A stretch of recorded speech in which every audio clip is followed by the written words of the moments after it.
Sumasahimpapawid mula sa Premier Ibanag City of the North. Para sa Diyos at sa Pilipinas nating mahal, ito ang DZYT 765 SMNI Radio Tuguegarao. Kapartner mo sa balita at serbisyo. Mga balita, impormasyon, serbisyo at inspirasyon dito lang sa DZYT 765 SMNR Radio Tuguegarao. SMNR Radio News Blast.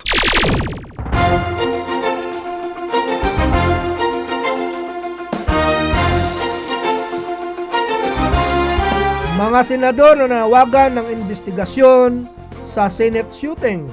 Ilang senador na ang nanawagan na investigasyon na naganap na putukan sa loob ng Senado noong Miyerkules na nagdudulot ng pangamba sa seguridad at integridad ng institusyon.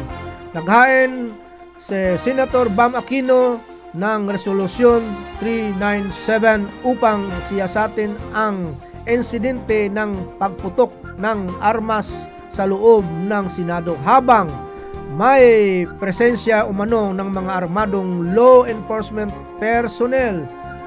Hiwalay na ng resolusyon ang inihain ni Senator Amy Marcos, Resolusyon 397, 396 para imbestigahan ang manoy pagpasok ng partisipasyon ng NBI at iba pang individual na mga insidente noong Mayo 11 at 13. Binigyan din ng senador na dapat maprotektahan ang independensya ng Senado at maiwasan ang muling pagpasok ng armadong grupo sa loob ng institusyon. Sumuporta rin ng pananawagan sina Senator Meg Zubiri, Francis Pangilinan at JB Ahir Soto na iginigiit na hindi dapat pumapasok ang kaharasan sa loob ng Senado.